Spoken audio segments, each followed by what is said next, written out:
Parents are the catalysts for contention. It's because you don't have influence. You have to remember that you're not alone. We're the parents. We need to be responsible. We need to teach and train and help them. As your kids start to change, the whole family dynamic changes as you change. Parenting is based on a relationship with your child. It's totally doable. It's good news. You can figure it out. Ladies and gentlemen, welcome to the Extraordinary Family Life Podcast. We're your hosts, Greg and Rachel Denning, recently returned from a magical couples retreat to Scotland.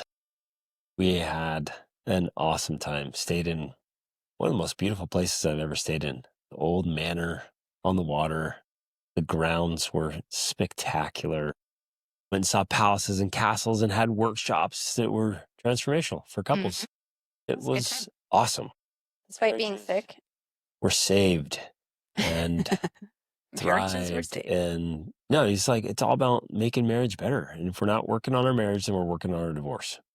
It's so powerful, so wonderful. But today we're talking about parenting, not about saving marriage. families. And because we are a little bit sick and because we're out of time, we're going to do an experiment today of a bite-sized podcast. So it's going to be a little shorter. And we'll see how that goes, since both you and I like to talk, but... It'll probably have to be a series. Right. That's what we'll end up doing, right? Making it a series. And what happened, if you've heard recent podcast episodes, we are relaunching a parenting course, the Extraordinary Parent Mentoring Method. And as we work on creating that course, which we're kind of in the process of doing, I reached out to people. I asked for some questions, for some clarification on what it is exactly that parents want to know about. Like, what are the specific challenges they're facing? What are the specific problems they would like addressed? And so I've received a bunch of responses, and thank you so much for those. I appreciate them. What's fascinating to me is the patterns. Yeah, there's a lot of patterns.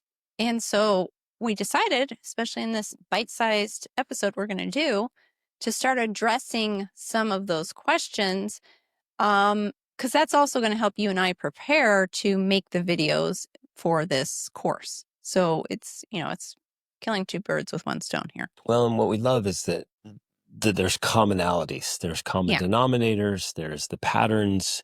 And so I guess I want everybody listening is like, you're not alone. Mm-hmm. You have to remember that you're not alone. Sometimes we get feeling isolated, and we think, I'm the only one dealing with this. Right. Maybe it's me, maybe it's my spouse, maybe it's my kids. I just got these unique kids. Like, we seem to be the only ones dealing with this, because when I go and I look at the neighbors, or I look at our friends, or the people in our community, or at the park, or at church, they have it all together, and we're the only ones that have a dumpster fire at home. And that's because everybody's trying to keep it all together out in public.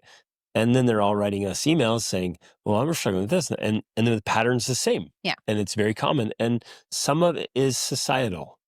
Some of it has to do with what's going on in a society that's affecting all the families. Yeah. And so the struggles are quite common. And I want to shout from the rooftops here that there is a solution. Yes, that's what I was going to say, actually. I think the good news is, well, there's two pieces of good news. One, you're not alone. You're not the only one. And two, there are solutions. Now, we often feel like the solutions are out of reach. And in fact, this was addressed during the couples retreat that we just did. The couples said to us, sometimes I just feel like things are never going to change, that we're good people, we're trying hard, and it's just not working. And parents can feel like that as well, right? We can feel like that in our marriage. We can also feel like that with our parenting of like, I'm trying to do all the right things. I'm a good person. I have good desires. And one of the things that we reminded the couples of on this trip is that, and we've talked about this so many times, but just because you're a good person doesn't mean you're going to be a good tennis player, right? And we love to use that analogy. But what we mean by that is that tennis requires a certain level of skill. Like, it requires you to learn the skills of tennis. It doesn't matter how good or bad of a person you are, you still have to learn tennis skills. Even if you're a good athlete. Exactly. Your skills in you could be athletic. Golfing won't go straight across to tennis. Right. You have to have very specific skills. And that's true also in parenting, where you can be a good person and you can have, some good basic skills in parenting, but there's even levels of that. And then it also changes with each child and each situation. Like there's so many variables. And this is one of the things that can seem to make parenting complex and marriage complex, is that there is a lot to it. And so sometimes I think people feel overwhelmed by that, or they feel like things are hopeless. But I guess we're here to just tell you and give you hope of like, it is possible. You need to make the learning of the skills of parenting a part of your life. If you want to, priority. yeah, if you want to get good at it. But that's no different than if you really wanted to be good at the piano, that you would take lessons every week, right? And you would practice every week. It's the same principle, but for some reason, we don't apply it to parenting or marriage. And so that's what we want to emphasize, is that practice parenting, take parenting lessons, right? Like do those things and it will get better. You'll learn all the little techniques and tricks and things, and when to apply this and when to do that. Which is literally why we're building our course. Exactly. Why we're building the course, why we're doing the podcast episodes. It's so we can give you all the little pieces, and day by day, week by week, we can help you with these lessons and help you practice so you can get better at it. That's the underlying principle, is that you just have to take that simple approach that we would all use if we wanted to get good at the piano or at a sport. But in total honesty, working with little humans is complex. Man, Including there's teens no are little humans. short answer. People want a short answer. Yeah. They'll say something like, my kids won't listen to me. Technique do you have so I get them to listen? Yeah. And while we would love just like, oh yeah, we'll do this and this and your kids will listen. Yeah. Well, that doesn't exist because it's so complex, because you have to understand yourself. You have to understand each of them, and you have to figure out this formula to get them to listen. Now, it's totally figure outable. We've done it. We've helped other people do it. You can do it too. But it's complex. It's not overly difficult or impossible, but it is complex. So if you think you can get one little technique and that'll change things, that's just naive. Right. It's silly. And a lot of people want that. It's the whole idea of like, give me a pill that I can swallow and I can lose weight, and get in shape. You're like, no, there's no pill that does that. It doesn't exist. Yeah. Even though people are still selling pills that they claim to do that. There's no quick fix to parenting. And you're in it for the long haul. Like, when are you going to stop being a parent? And okay, if you're good from 0 to 3, well, now you have from 3 to the rest of your life. So we have no other choice but to figure this out. Yeah. So that's why we're creating a course, because there's a lot to it. And we have to figure out the full formula, not just one number. And so as we dive into this, we're going to give the whole thing. But I just want to say this, like, it's totally doable. It's good news. You can figure it out, but there's a lot to it. And I think ultimately the reason why is because it's relational. Like parenting is based on a relationship with your child. And the entire history of the relationship with your child from the moment they were conceived practically plays into the quality of the relationship with your child. So the easy answer to, well, how do I get my kids to listen to me? Or actually today we're going to address, how do I get my kids to stop fighting? The real answer is, well, the better your relationship with them, the much easier you're going to be able to do that. Yep. That's the easy answer. But of course, that's also very complex, because your relationship spans their entire lifetime, and the quality of your relationship is determined by every single thing you've said or done their entire life. Well, and it goes even bigger than that. It's determined by who you are. Yes. And your own issues. Epigenetics and all kinds of things as well. A lot of parents struggle to have a good relationship with their kids because of their own personal issues from their past. Yeah, they struggle to have a relationship with themselves. Exactly. Yeah. Or their spouse. And so they're off with their spouse. So they're like, what does this have to do with my kids? Everything. Absolutely everything. If you have an unhealthy relationship with yourself or your spouse, it's going to be very hard for you to have a good, healthy relationship with your kids. Yes. So there is a simple answer, but the complexities behind it require you to do a lot of work to become the kind of person who can create those kind of results. Exactly. Right. And so it's like Stephen R. Covey used to say, it's the simplicity on the far side of complexity. Like, you can get to that simplicity, and when you get there, it's so easy for us to get our kids to listen because we've gone through the complexity of developing really solid, strong relationships with them. But you have to move through that complexity to get to that other side where you're like, oh yeah, I asked my kids to do something and they do it because I have a good relationship Yeah. with them. So I guess basically, if we could put it in its simplest form, influence is earned, results are Which, earned, and outcomes are earned. because sometimes I think when you say the word influence, it's even like that might be missed by parents. When parents say to me, how do I get my kids to listen? Well, for you and I, what that means to us is you don't have influence in their life. If you can't talk and they listen or respect you, it's because you don't have influence. So when you say influence is earned, that's That's what I'm talking about. exactly what Yeah. you're saying. Like, So the answer to how to get your kids to listen is, well, you earn it. You're like, what in the world? Like, I gave birth to them. I've I earned paid it for everything. already. I changed diapers, late nights. I've sacrificed my whole life for them. I've earned it. But they don't know that. It's not on their scoreboard. Yeah. And so, as unfair as it is, that's life. Mm-hmm. Like, husbands and wives keep different scoreboards. So, if I'm winning on my scoreboard, but I have no points on Rachel's scoreboard, I'm losing. No, that's not fair. I'm checking all the boxes over here. Like, on my scoreboard, I'm crushing it. Like, I'm the man of the year. And I have no points on her scoreboard. And you're like, well, it's not fair. And Like, that's well, true with our kids too. exactly. I mean, a fair is where pigs win ribbons. Right. Like, you just throw the whole idea of fairness out. And throw this idea of like, I did all this for years for you. You should respect me. Nope, throw that out because it doesn't count. You have to operate on their scoreboard and like what counts. And so if you get this right, I really want to emphasize this. When we get this right, and Rachel and I have earned this, so we can go to our kids. We have 7 children. We can go to them, ask nicely, and they say, yes, of course. And they do it. That's it. No yelling, no threatening, no. We've never done like never done grounding or timeouts or any of these like arbitrary, silly punishments that never actually work and build resentment and ruin the relationship and don't get the results you want. None of that works.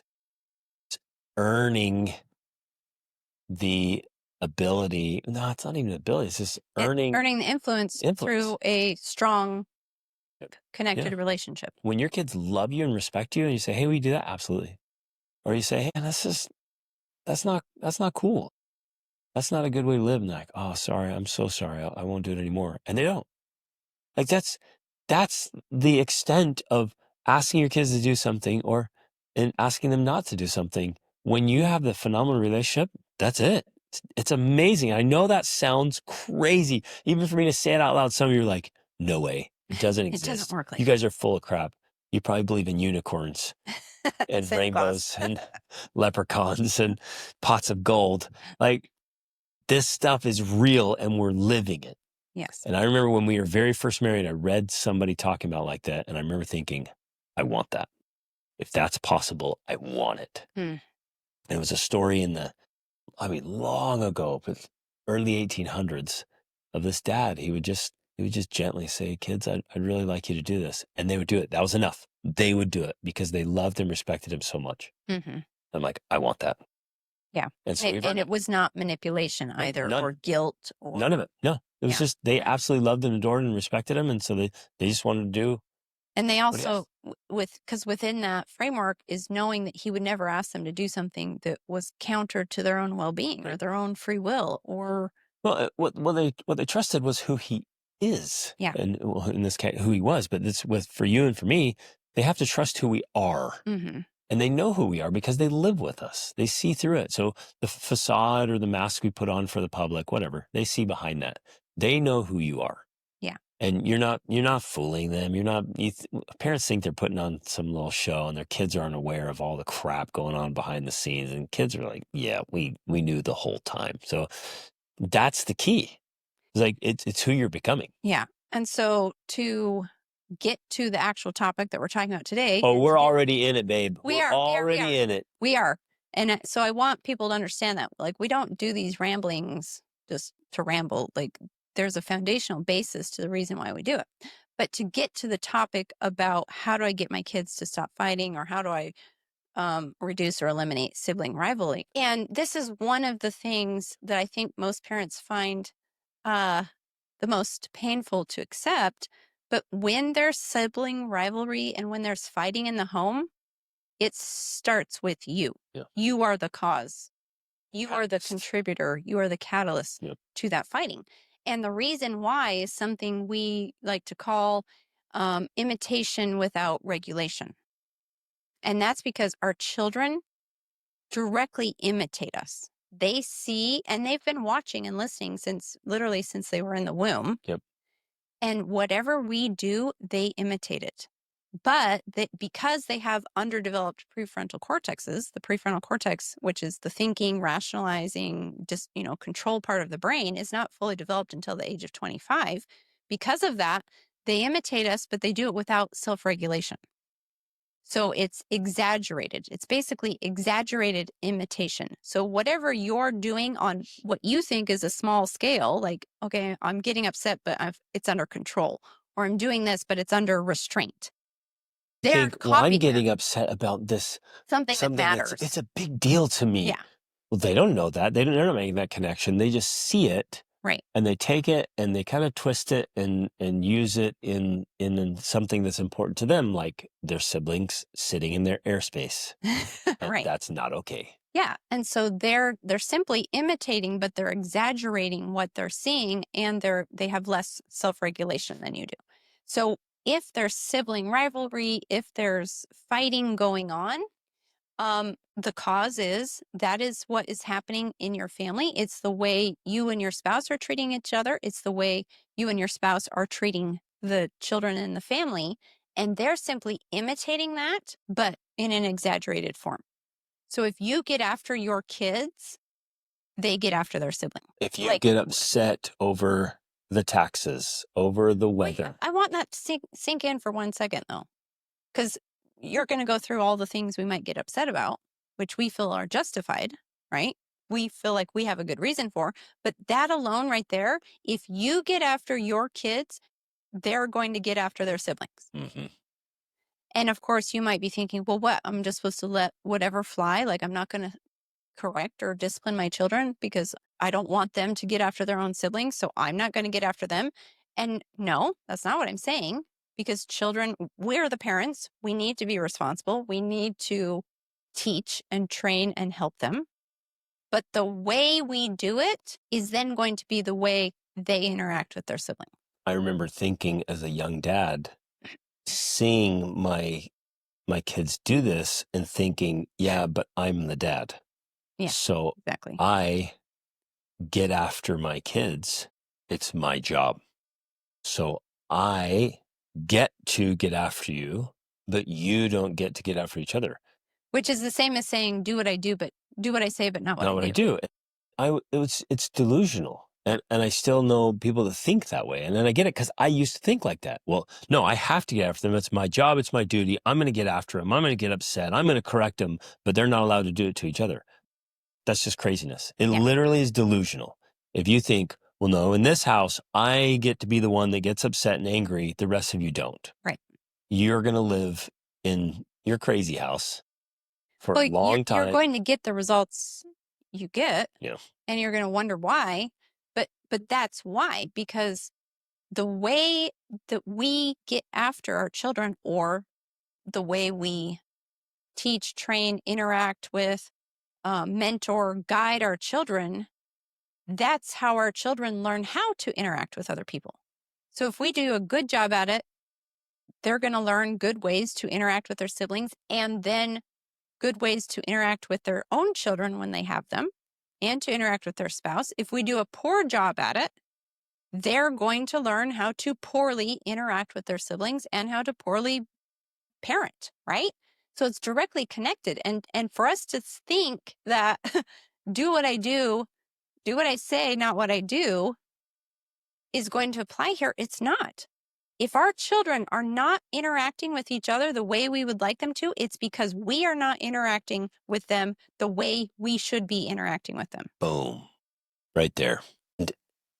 the reason I wanted to emphasize the other reasons we get upset, because some parents say, well, my interactions with my kids are always calm and controlled.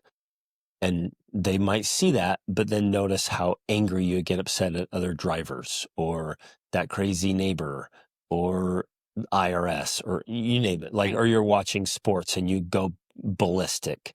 They're picking up on that as well. Yeah.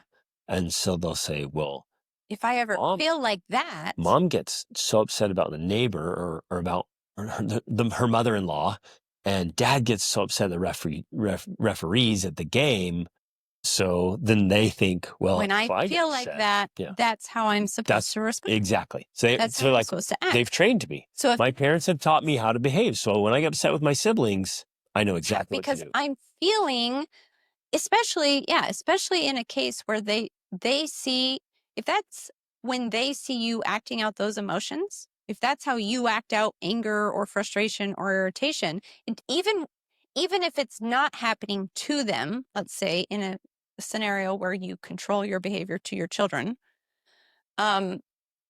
if they see you, this is how I act out frustration, this is how I act out anger, this is how I act out, like, that's what they're watching. They're watching you For do that, and years. they think, 4 "Oh, years. They're like, this is there's the how I do it." playbook. Yep. So when I have frustration, which happens to be with my sibling, this is what it looks like. Yep. This is how I act out frustration in the world on my siblings. So this is how I act out anger. as painful and uncomfortable as this is the truth. And your behavior has literally trained and conditioned your children how to behave when they get upset. So what they're doing to each other is imitation without regulation. They're imitating what you've trained them to do. So I was looking at my notes here from a coaching session yesterday because this came up, and I wrote that for a majority of families, and this is most often the case, it's the father, but the mother's involved too. The father's anger and temper are the driving force of family animosity. Mm. So much of the contention that is happening in your home is because of the way you get angry, or the parents It's how you angry. Yeah, it's how you are handling or dealing with your own feelings of anger and frustration. Yep. Because with this analogy we're giving, or this framework we're giving of imitation without regulation, again, that's what they're seeing. They see you act out anger in the world, and then that's how they act out anger in the family. That's a hard pill to swallow. It is a hard because pill to swallow. what we're saying essentially is parents are the catalysts for contention. Yes. So as we Which is good news. Hold on, let me put a positive spin on that. That's really, really good news. Because you think, oh, I'm the problem here. Like, yes, that's fantastic, which means you're the solution. Yes. So That's why you it's good change news. yourself and you're like, hey, I'm a better person now, benefit A. And then guess what happens? Your kids start to change, benefit B. And like the whole family dynamic changes as you change. Well, and that's what I was actually starting to say there is, as we're answering this question of how do I get my kids to stop fighting? Now, obviously, everyone wants the secret magic pill. They want the magic words they can use that stops the kids fighting.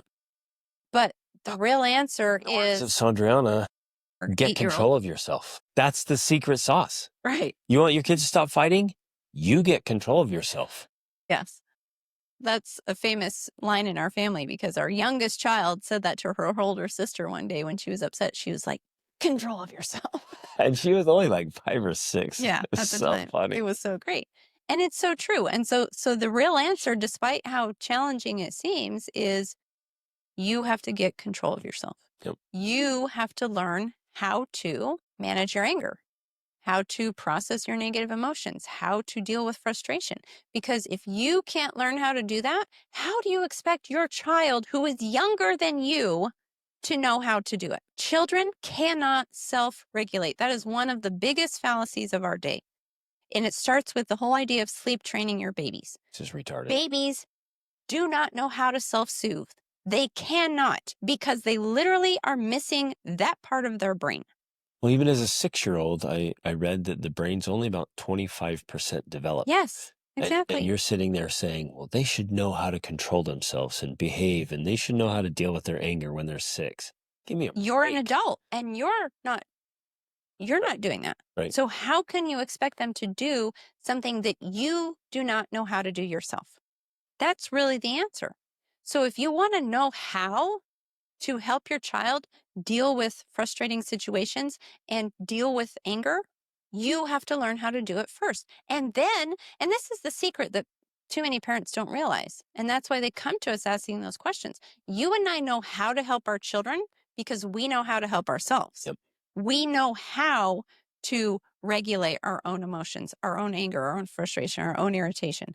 And so because we have walked the path, it's easy to tell someone else how to walk the path because you've walked it, you've been there. Yep. But until you have learned that yourself, you can't tell someone else how to walk it. Right. Right? You can't give what you don't have, Mm-hmm. and results don't lie. Yeah. And so if you're telling your kids not to fight and then you get upset or angry about other things, they see the hypocrisy. Yeah. Like, yeah, you're full of crap. Well, and they can't believe you. Right. Even if what you're teaching them is hypothetically completely true, they still don't believe you because they don't see it acted out in the world. Exactly. Yeah. So you literally have to be the change you want to see in your family. Exactly. Right. So that actually maybe is perfect Yep. ending here for our short, sweet, bite-sized podcast episode. Have a nice life. Have a nice. No, it's like, look, you're the problem, which is hard to hear. It's an unpopular, uncomfortable truth, but you're the solution, Yeah. which is the great news. It's the good news. And it's something you need to figure out anyways. Because if you're going through your life getting upset at small things, you're going to be upset all the time. And that's going to be a miserable existence. And one day you'll realize, man, only small people get bothered by small things. And I'm being small. It's time to level up. Mm-hmm. It's time to grow up. And once you do that, and not even, you don't even have to be perfect at it. You don't even have to have arrived. As you begin to do that, you start to learn how it works. And as you learn how it works, you then know how to help your kids. Yep. You then know what to say to them. You then know how to empathize with them or help them regulate themselves because you're like, wow, I'm actually learning this right now. And so I can help you because I know what it's like. And what's even more astounding is they just start to do it by watching. Yeah. And by feeling different. It changes Yeah. the feeling in the home. And I can promise you this because we've seen it so many times and we've experienced it ourselves. When you change, the feeling changes. And a lot of the problems you're dealing with right now will go away on their own. Yeah. You literally will not have to touch them, address them, deal with them, nothing. They will just go away because you are showing up as a new and improved version of yourself. Yes. It's so powerful. Mm-hmm. So hopefully this is a teaser. And you realize that, okay, there's a lot to this. And we're going to dive into it piece by piece, bit by bit in the course because there's so much to it. And I know some of you right now are like, okay, great. I accept it. I accept ownership. Tell me how to do it. Right. And there's a lot of complexity to that. But the good news is you totally can do it. If I can do it, you can do it. And I did it. Yes. I completely overcame anger, my crazy redheaded temper. And it's a non-issue in my life. And so therefore a non-issue in our family. Mm-hmm. That's the good news. Okay. Love you guys. Go love on your kids, love on yourself, start working on yourself harder than you do on anything else. Reach upward.